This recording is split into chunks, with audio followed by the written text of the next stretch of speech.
future trends, deep insights, industry leaders.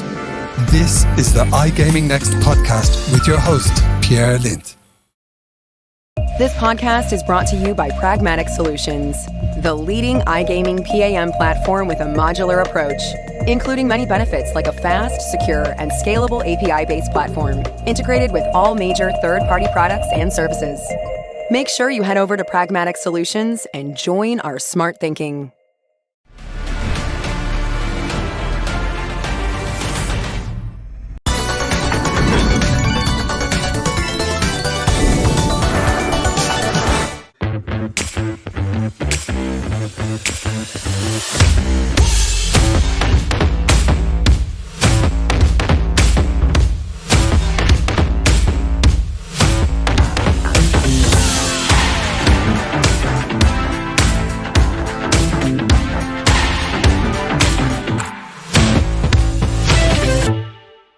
So Endre, I mean, you started your career as a professional sports bettor, which is interesting in its own right. And I remember from back in the day, I used to be very involved in the poker scene, and at that time, a lot of the poker players, they were also kind of doing sports betting on the side and trying to earn some extra money from that.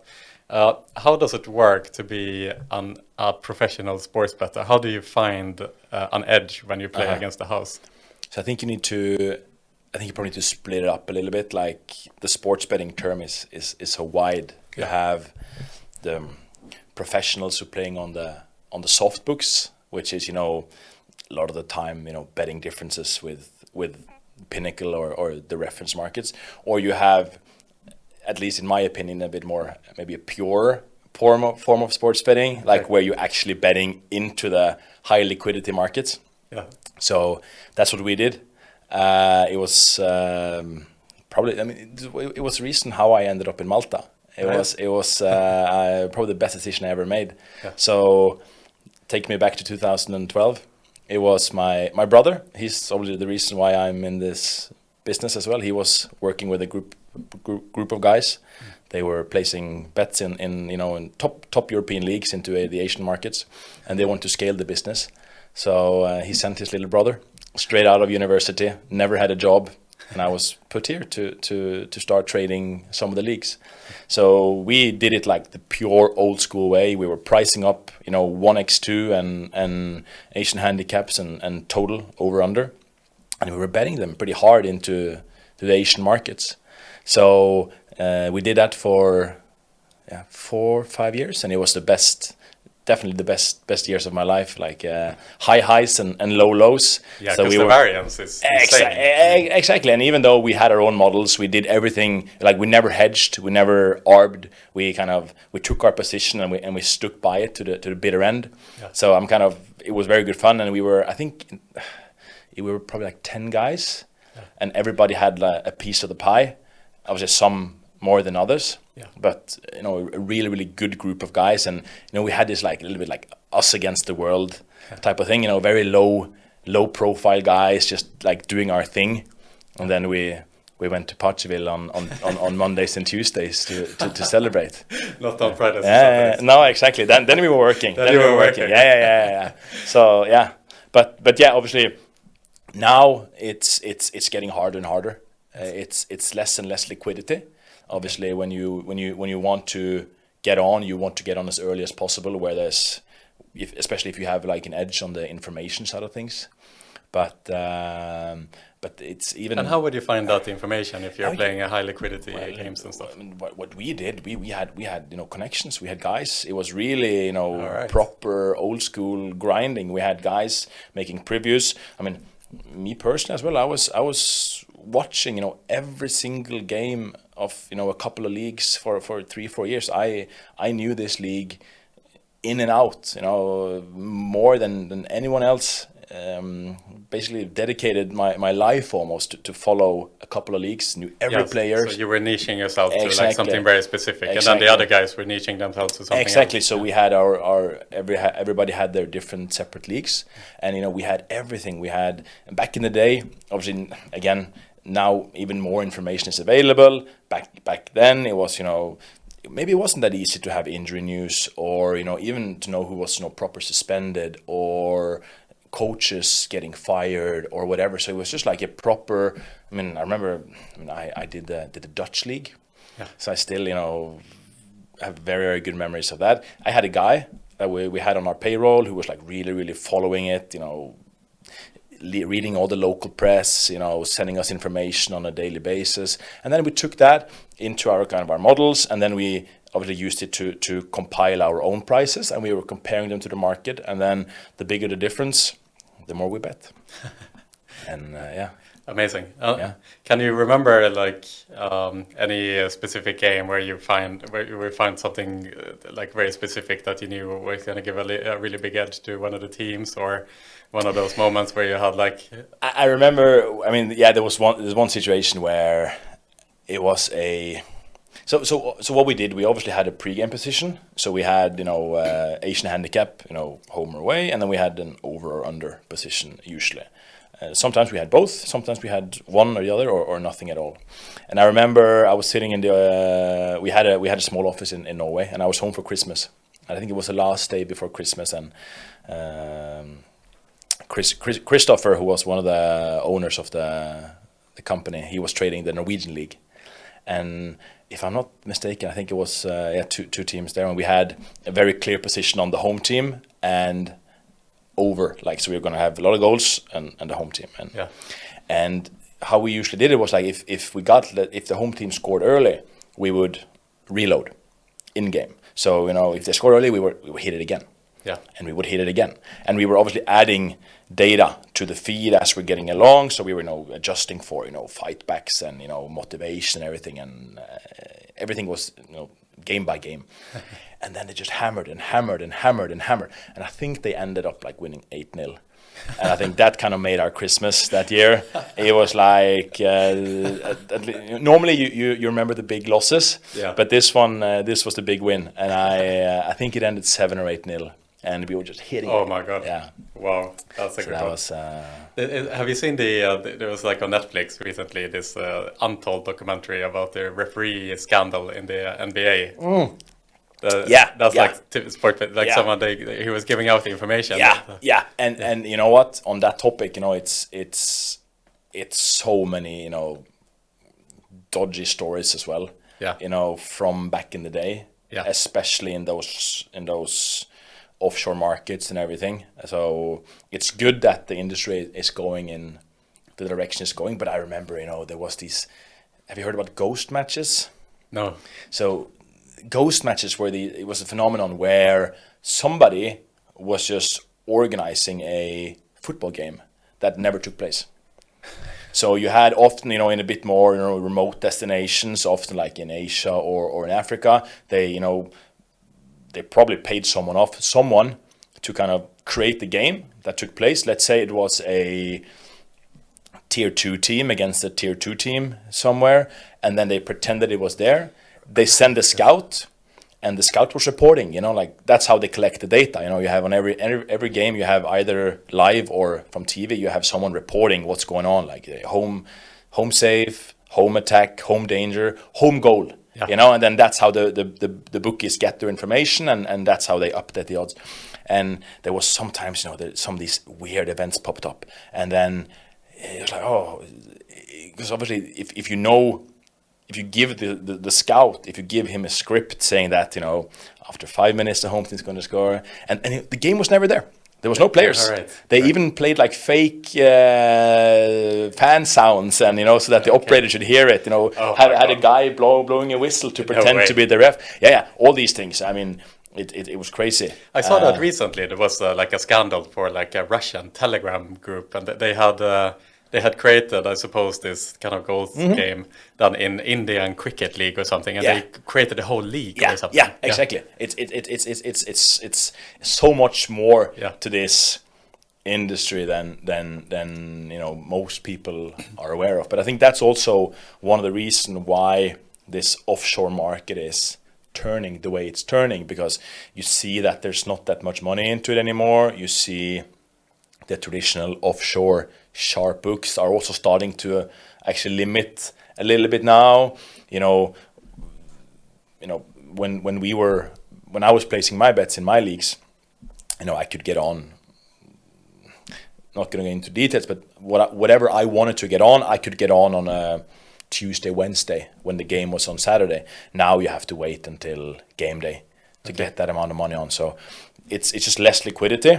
Yeah. And you can probably say that the offshore market is turning a bit more like the European one. Obviously not as extreme by, shutting off winning players and, limiting these types of things, but there's definitely a small element of it. Yeah. So back in the day when you were playing, even though you were a winning player, you wouldn't get limited. No. I mean, still today, there's possibilities to bet, serious money into those markets. I mean, look at the World Cup now. Yeah. I mean, if you go to some of the offshore books, you can probably get $1 million on right now. Yeah. Everybody can. Even if you're the smartest guy in the world, you can probably get that on. Yeah. You probably can't do that on the soft books, including ours. But if the operator would recognize that you're a winning player, why wouldn't they limit you eventually? I think it's a numbers game. It's an information game. And this kind of goes back to the whole discussion where it's just like limiting players, cutting players off, or the argument, of course, on the sharp side. I mean, we've seen it so much in the US now, in particular, after the European business model is being rolled out in the US, right? Why would you shut off winning players? Because what you should, in theory, do is that you should say that, okay, Pierre, I know you're a smart customer. I know that when you're betting your early NCAA college bets, I take that information and I use it to adjust my odds. Right. But again, it's a volumes game. You need volume to make that happen, and then it's difficult. It takes a lot of work. Yeah. So what those guys who's complaining, what they're forgetting is that we're offering 300-400 markets on some of these events. It's very hard, even though you get the information on the main lines. You need to update all the derivatives, and if you don't have the proper tools for it just becomes too difficult. So there's very much two sides of that story. Yeah. But I don't have a good answer or a good solution for it. But so back then there was like much less information. So if you had good sources or whatever, you could find an edge in just to say. But how does that compare to today? Is it possible today to be a professional sports bettor? Oh, absolutely. And there are many. It's I think the biggest challenge for the professional gamblers today is just to get on, get down the money you enough want. Money. Exactly, because it's a very, very thin margin you're operating on as a professional gambler. Like if you can do 2-3%, that's great. But then you obviously need to scale it. Yeah. And that's the difficult part, right? Yes.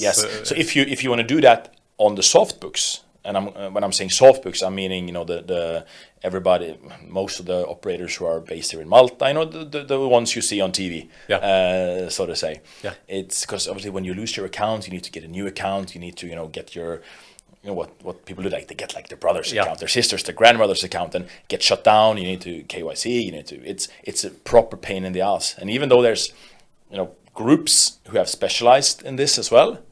Getting IDs. That's another massive business.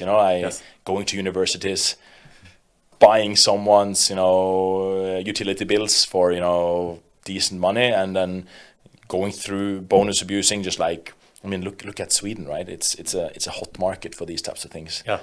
How many licensed operators are there now? You can just go there, roll over all those bonuses, and you make a theoretical pretty decent buck. And it's a numbers game. If you can scale it. Yeah, that's what we had. I don't know if you know Osric. Yes, of course. Yeah, I saw the. It's amazing. Like he told us that on kind of the dark side of the internet, there are the forums where it's like hundreds of thousands of people who collectively exploit casinos. They find an exploit and they all attack it. Yes.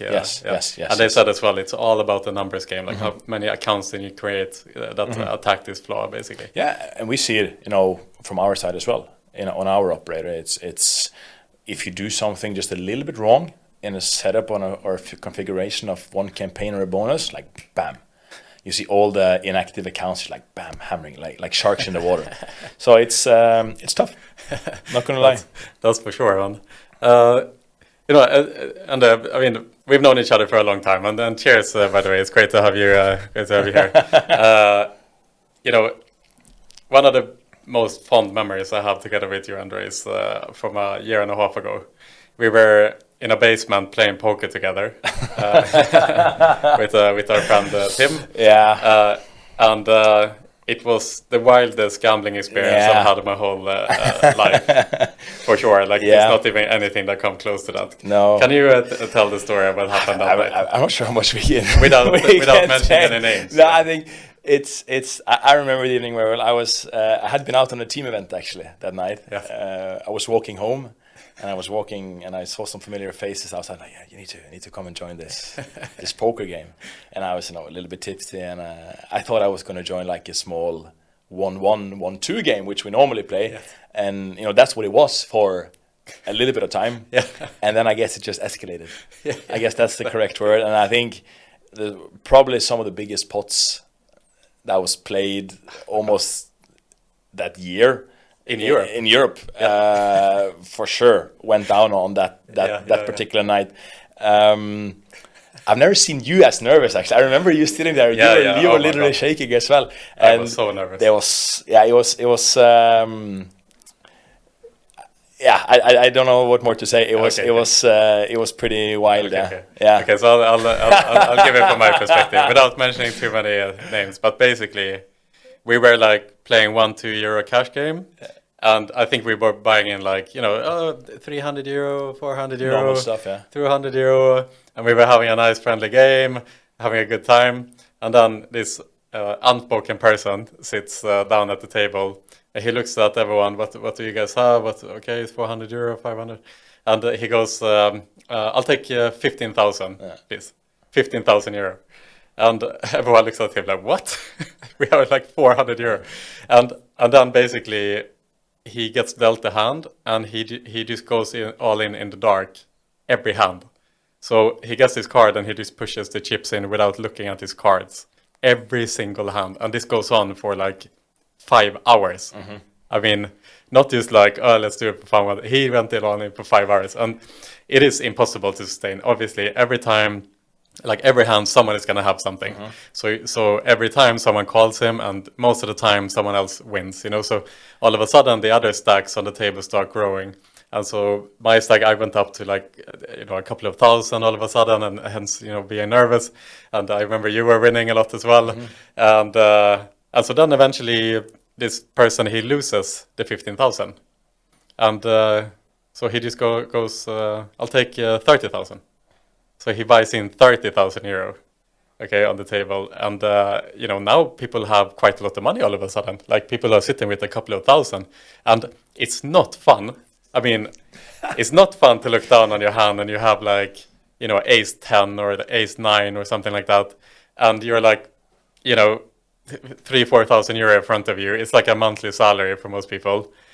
It's not fun to have like 60% to win a hand with that amount. So, it's very nerve-wracking to sit there. You know that it's very good to sit there. You should do it, but it's very difficult when you're in the spotlight.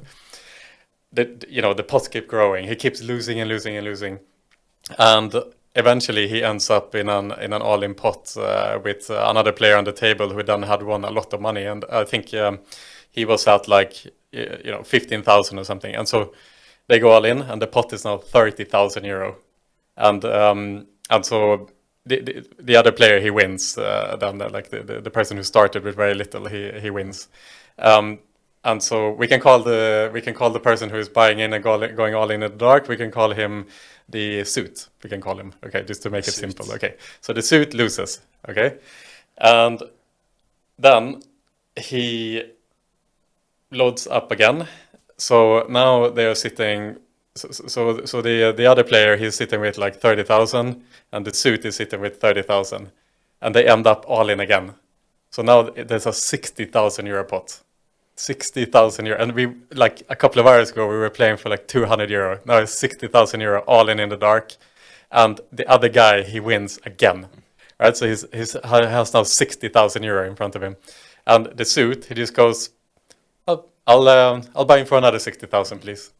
And he continues to go all in the dark. 60,000 euro every hand. He goes all in without looking at his cards. I mean, I have never seen anything like that in my whole life.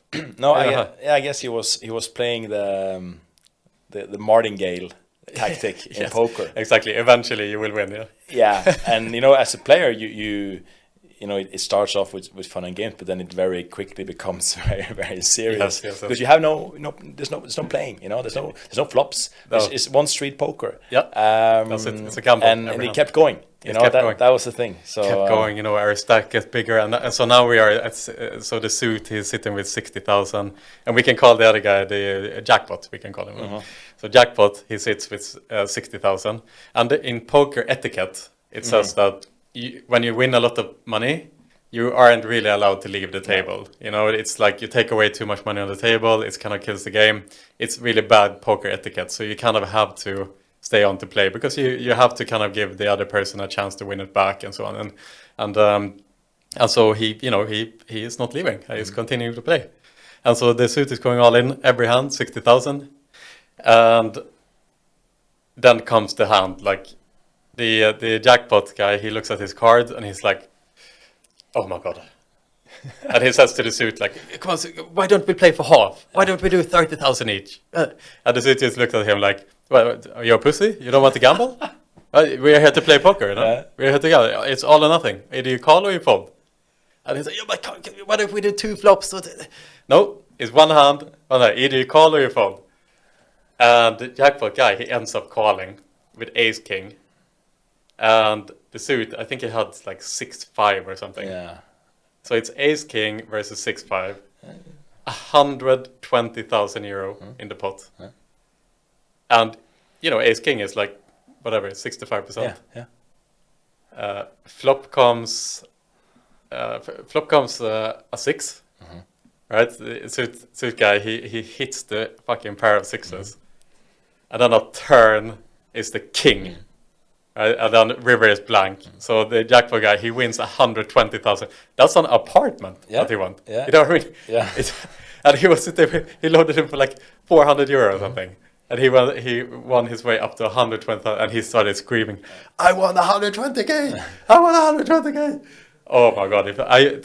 I will, my whole life, I'll never forget that night. And, maybe the wildest part, that was not the end of the night. Yeah. Let's just, maybe just leave it there, but yeah, it was... And then it goes, oh, he didn't even say a word. He's like, I'll take 120,000, please.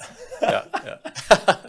But then the other guy, he cashed out and he took the 120K, and we continued on for a while longer. Up until the sunrise that day. Exactly. No, that was, I will not forget that night anytime soon. It was a good evening. Amazing. So from one thing to the other, Endre, from these fun poker memories that we had, you're obviously the president of Coolbet, a very, very well-respected operator who was acquired by GAN in almost 2 years ago. Yes, the deal closed 2 years ago, Yeah, 2 years. And obviously GAN has gone through a pretty tough 2 years since then. The share price has fallen by like 95%. I don't know if Gian here in the background, I don't know if you got my screenshot here, but there we go. So nice, yeah. Thank you. That's nice. Just want to highlight the ski slope that we're looking at here. This is the Norwegian landscape. But this is even nothing. Like this starts at 11. I think it was up to 30 at some point. Yeah, This is this is the 1 year. I wish this was this was everything. Yeah, exactly. But it's a nice ski slope we're looking at here, essentially. Yeah. But so Coolbet, obviously, I mean, shining star in this organization who hasn't lived up to the expectations since that acquisition. But can you talk about a little bit more, like, why do you think the organization haven't lived up to the expectations that was so sky high when Coolbet were acquired 2 years ago? That's a proper change of pace. Yes, one thing to the other. Really. No, you know what? I'm not gonna sit here and blame too many external factors. I think if the brutal truth is if we had delivered better on all parts of the segment, it would have been a little bit of a different story. That being said, I think everybody who's been following this US gaming space have experienced similar things. And I think if you for example would put up the DraftKings share price graph, it's not too different. That being said, we're not happy with the development, of course. I think a part of it was that it was, we can speak about a bubble if you want. It was a proper gold rush. When over the last couple of years, and I think we see a big reaction. I think it's an overreaction. I think, well, of course, I'm a shareholder in here, so I'm positive.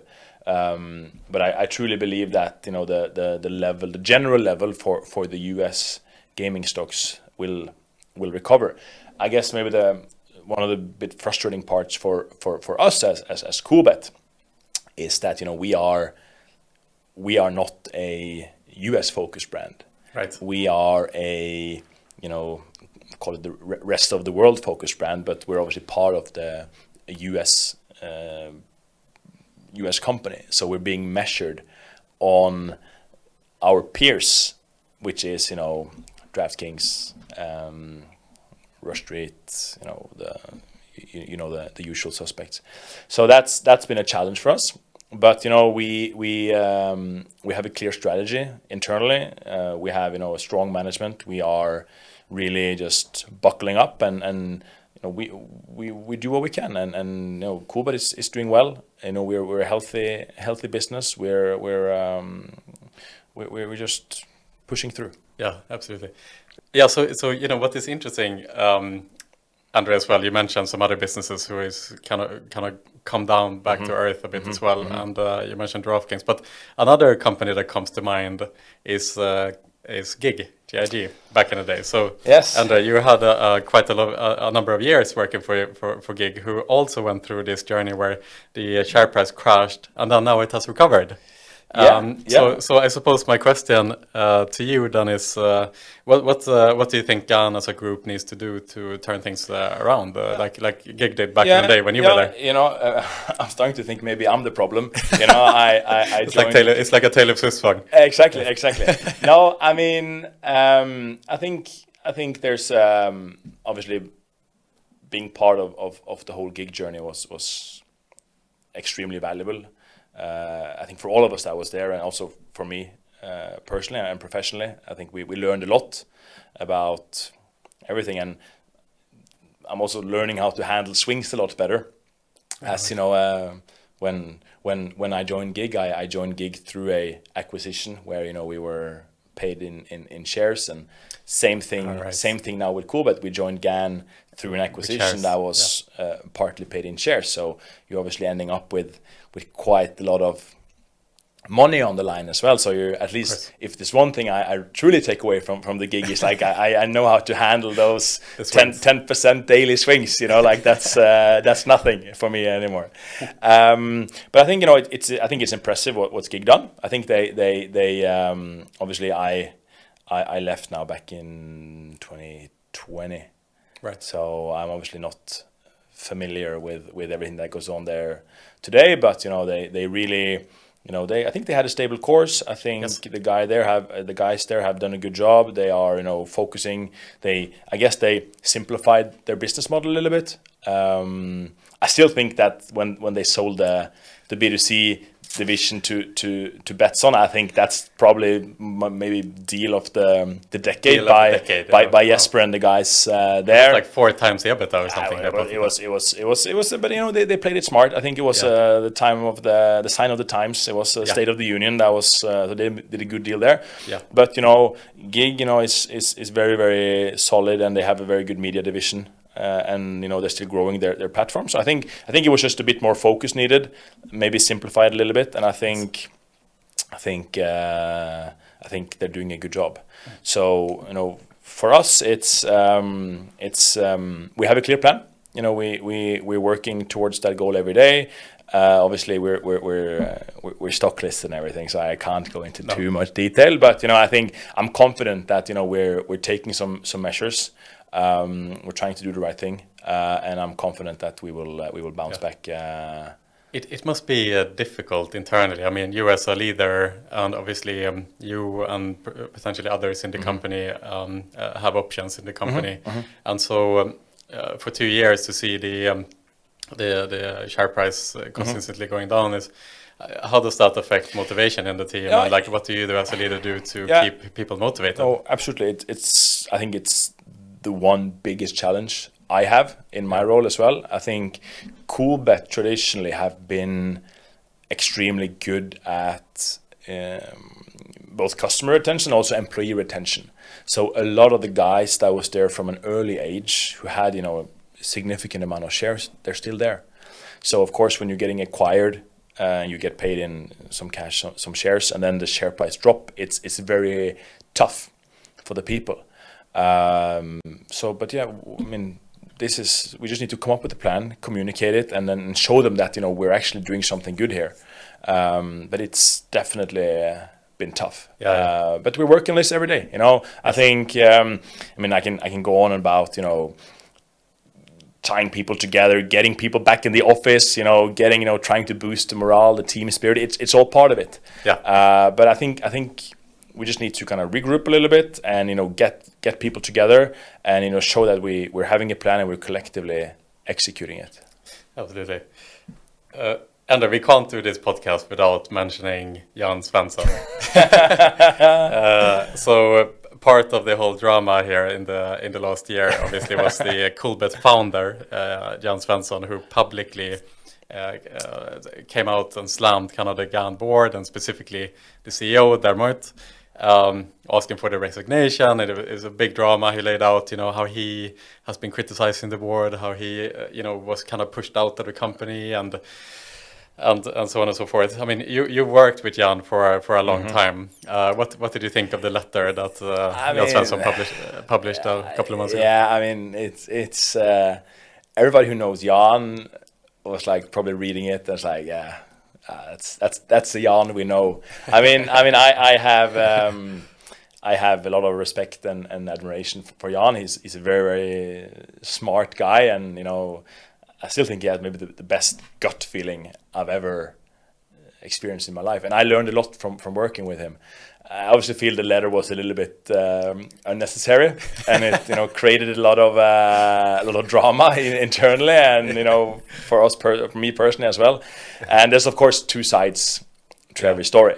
But yeah, it was some interesting days. But Jan is good, and everybody who been in this industry for a long time, they also probably remember the NordicBet brand, which he also founded and sold to Betsson, and a bit of a similar story, I think. So I think Jan is, he's a legend in my book, but I think he thrives in the startup and the building a company phase, and then when it gets too big, he's a very straight shooter. Yeah. As we all saw from the letter, he's he might not be the best fit in a stock listed organization, but I still see Jan as often as I can in Tallinn, and he's a good guy. But there was a little bit unnecessary. If Jan listens to this podcast, I mean, we spoke about it as well. I mean, yeah. No, that's great. At the end of the day, like this, a little bit drama is always good to kind of light the fire and maybe it leads to something positive, even if it's a step back. Then step forward. Yeah. So it's absolutely. So if we zoom in on Coolbet specifically now, Endre, like what's if we look at the market overall, it's tough in many markets, and many tier 2 operators are trying to find the way to increase profitability, and we saw like Hero Gaming cutting a lot of staff, Presenter cutting staff, others as well.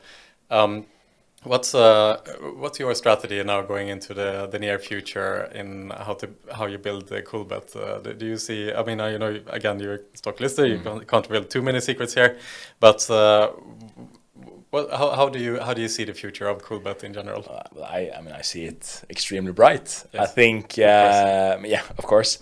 No, but I mean, we Coolbet has always been a little bit of a different brand in many ways. You know, for those who doesn't know, we've been very self-sufficient. We like try to limit working with third parties as much as we can. You know, we haven't worked with any affiliates. You know, so we no rev shares whatsoever. So we own 100% of everything we do. How did you manage to do that? No, it's a strategy from the very, very early beginning, and like we want to own as much as we can in-house. So because I remember when Coolbet started, it was a very hyped brand that came from nowhere and just became huge in a very short amount of time. We always placed it as a sportsbook. That was always the difference. So when Coolbet was founded, it was founded because there was a gap in the market while everybody was, you know. Okay, they were using sportsbook as an acquisition source, but it was pretty much all about just getting them over to the casino, right? Because it's easier, it's more predictable, it's more of a scaling game again. So Coolbet was always going to be the sportsbook. So right now our revenues are pretty much 50-50, which is still, you know, probably way highest in the industry. On the sportsbook part, I mean, right. And you know, up until last year, we were still, you know, 65-70% sportsbook.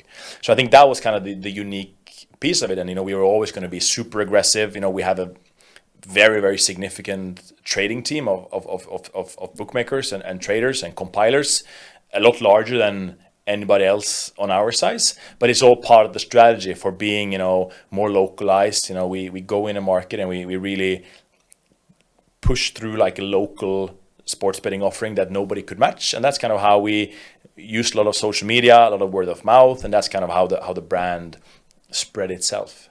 So we're going to keep doing that. We're going to launch some new markets. I think it's important, but I think it's also important to not move too fast.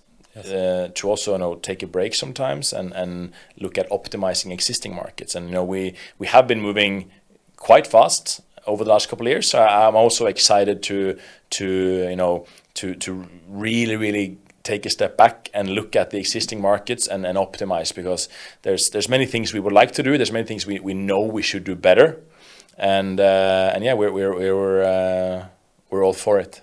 Right. And so how do you see like the legacy markets now, say like Scandinavia, and particularly Europe overall, with some of the markets that are heavily regulated, and that many operators are kind of taking a step back and trying to figure out how to find profitability. Is this a concern for you guys as well? It's tough, you know. Not gonna lie, I think there's always going to be that. Every time a market regulates, it's a very, very thin line. You know, how can you? I mean, we're extremely pro regulation, but it of course needs to be done in a good way, and it needs to be done in a healthy way, so that we are not, you know, scaring operators away into, you know, the black market, because the black market will be there. You know, that's just the reality. The black market will always exist, yes. And if, you know, as we've seen in some markets now, if you regulate if you make it too difficult, if you're not communicating properly, you will scare, you know, operators and players essentially away. That's the biggest challenge. You know, we have 5 licenses. You know, we in every market that's regulated, we're regulated. We are in some pre-regulated markets that's about to regulate. We're excited for that. But we're fortunate in the sense that we have, you know, a really good customer base. We have a healthy customer base. We are a profitable business. And, you know, we have the support from our US owners. So the stories you've been reading or publishing, you know, about you know, staff and everything, you know, that doesn't really affect or apply to us. So we're still in the growing phase. We're still growing, and so we're just gonna keep doing that. Good. Yeah. So there's a lot of talk of a potential recession happening next year, and obviously this year we've seen interest rates going up. The economy is on shaky grounds, and the age-old question then appears again if the iGaming industry is recession-proof, because in the last two recessions, which was 2008 and the year 2000, the industry fared pretty well. However, the flip side to that coin is that the argument is that, well, the industry was growing so fast at that time that even if there was a negative effect based on the recession, the industry was growing faster, so to say. Have you noticed in kind of the numbers that you're producing in the player behavior and the activity any differences in how much they gamble, or have you noticed any effects so far based on the economy? I mean, we have obviously the luxury of operating in many different markets on total different, geographics. In some markets, we might see a little bit. You see, the average turnover per user, maybe it drops a little bit. In some, it seems, very unaffected. But I think, to look at it in the larger picture, and we keep talking about. I mean, I actually like to look at this kind of the recession as a little bit like the World Cup. In a way, I know it's a weird connection to make, but I think everybody who's been asked to forecast this year's World Cup, it's so different, right? It's the first Winter World Cup, whatever. Nobody knows. That's kind of, if you're looking at all the earnings calls, the Q3 earnings calls, everybody, when they're asked about the World Cup, nobody knows. We don't have the data. Right. And I think that's a little bit the same about the recession now, because, okay, it happened before, but there's not really any relevant data. It's the whole market is so different. Everything is different. So to try to predict how this, if it turns to recession or if it is in recession, how it's going to impact, I think your guess is as good as mine and as good as a guy on the street. I think it's very, very tough. Yeah, exactly. Because you've seen some publicly traded companies that haven't performed that well. Some of the publicly traded operators, they have kind of put blame. They've cast blame on the economy as like why they are not performing as they should. And then other. So I spoke, for example, with Pontus Lindvall of bettor, and he's like, "No, we haven't seen any difference. Everything is as normal." It's like the other guys, they are probably just making excuses. Yeah, and I think there's always an element to that. It is an excuse to make. It's on everybody's lip. Everybody speaks about it. So I would probably for once agree with bets on something there. But inflation, that's probably a bigger concern. Yes. I mean, it's hitting all of us. Yeah. It's affecting all of us. I mean, we're headquartered in Tallinn, Estonia. There's like 25% inflation in Estonia. It's mad. Crazy. So that's. I spoke about my biggest challenge earlier. This is probably my second biggest challenge. To keep people. Because they want higher wages, because obviously the cost of living in Estonia must have like shot through the roof now. It has, and we've always of course we try to compensate all our staff as fairly and good as possible. But with obviously you saw the stock exchange graph to say that everybody's going to get the 30% salary increase. I mean, that's going to be tough. I'm not going to lie. So we're obviously trying to do what's best for our people, but it's a challenge and it's tough. You should have all the kudos in the world, Endre, for taking on these type of challenges. I mean, I think we've both been in organizations that have been performing really well. When an organization is constantly doing better, it is like you go to work, everyone's high-fiving, great, and so on and so forth. But working in an organization that is going through challenges is it's a lot more difficult to take on, and you very quickly see like who like through a difficult period you very quickly weed out like the weak players from the strong players. But it's also I also look at it as a massive challenge. Yes, it's we learn so much from this, and if I know that I do my very, very best, to protect all our staff and do what's best for our people on a daily basis, I'm going to sleep good at night. The results is affecting me as well, but I mean the staff, the guys you see in the office every day, that's what's truly important to us. I mean, I think that's also a huge part of Coolbet's success in the past, that we have a really, really good team. We have people who are really, living and breathing the brand. So, that will be a priority over anything else in my eyes, in my role. Yeah. So, yeah. Everyone loves a good comeback story as well. Exactly. And also, we've talked about the World Cup here and spoken as a true sports betting player here. Your comparison to the World Cup and the economy. I'm quite curious to understand a bit better. I mean, usually when the World Cup takes place, it's a welcome break for the operators, and it's a good boost of revenue. Obviously, it's a massive sports betting event that is taking place, but this World Cup seemingly is a little bit different than others. Well, it's the first Winter World Cup, as you mentioned. It's in Qatar, which there's a boycott from a lot of publications and media, and the coverage is not the same as it usually is, and it's kind of the whole cup itself is shadowed by the kind of Qatar scandals that's been taking place in general.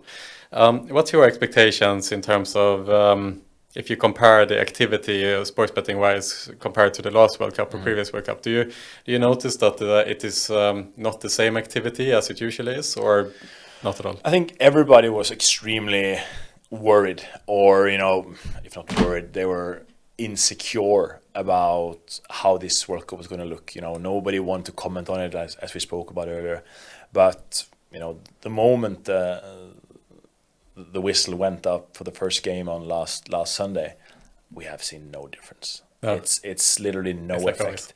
People still like to watch, or I'm not sure if they're watching, but at least they like to bet. And we have basically seen perfect in line with last World Cup. We see a lot of activity. We have all the NDCs, we have the campaigns running. It's very, very business as usual, and now we just need the results to go our way. Which everybody who, I mean, I'm not sure when this episode will go out, but it's Friday today. We just lost a lot of money on Senegal beating Qatar, so that's part of it. But I think no operator at this point in time has a reason to be disappointed with the results. Oh. I think they've been very operator friendly for the first round. Okay. And then knock on wood, let's see if we can keep it up. Knock on wood. A lot of draws. We take all the draws in the world. Yeah. Exactly. No goals and a lot of draws. Actually, it's speaking of like results and kind of what bettors usually like to bet on. I did a podcast a while ago with a political sports betting professional, and Matthew Chaddick, he's head of politics for Smarket. Yes, and we recorded a podcast the day before the U.S. general election in 2020. Yes, and so obviously at that time, if you look at all the polls, they were like Joe Biden was heavily favored to win. It was like 10-1 for Trump to win or something like that. However, on the sports betting side, everyone were putting their money on Trump. So so obviously the sportsbooks, they had to kind of skew the odds in order to take less risk. So it was quite clear to Matthew at that time that the best thing you can do if you want to earn money is to bet money on Joe Biden. Like this is clearly like over odds on Joe Biden and stuff like that. So just to go back to to your days as a professional sports bettor, like can you think of like any events in the past that is like, for whatever reason, the odds get so heavily skewed towards one side or the other when the reality is something different? Actually, funny, and this is not prepared at all. We have not prepped for this at all. But okay. There is one that comes to mind. Very, very similar story. It was when if you remember when Floyd Mayweather, Conor McGregor. Yes, exactly. That's the same one. That was Yes. a very, very similar story. How crazy was that? I mean, I remember I was actually on a panel about that particular event at the conference, and we spoke about how you're gonna price it up, how do you normally compile a boxing event. And you basically break it down and you say, what's the chance of each fighter to winning the fight per round? And then that's kind of the basis for the model, and then you take it from there.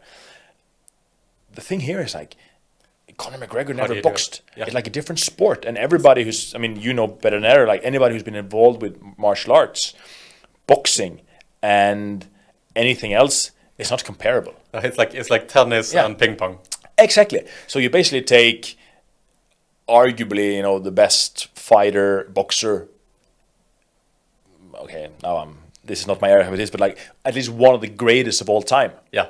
And yeah, okay, he's sure. a little bit old, but he's still, you know, Yes. good. And let's take, we can call it Björn Borg. Yes. Yeah. And you put him up against a world champion in table tennis, and you're expecting the table tennis guy to get like that. Yeah, exactly. It's like Björn Borg versus Geo Wallner. There you go. There's your Swedish commercial Yes, as well. Yeah. No, I mean it was completely bizarre. But you know, people like this, and you know, that's media. Yeah, it's exactly. all about media. Yeah. It's how it's being presented, how it's being angled, and that's just a result of it. Yeah.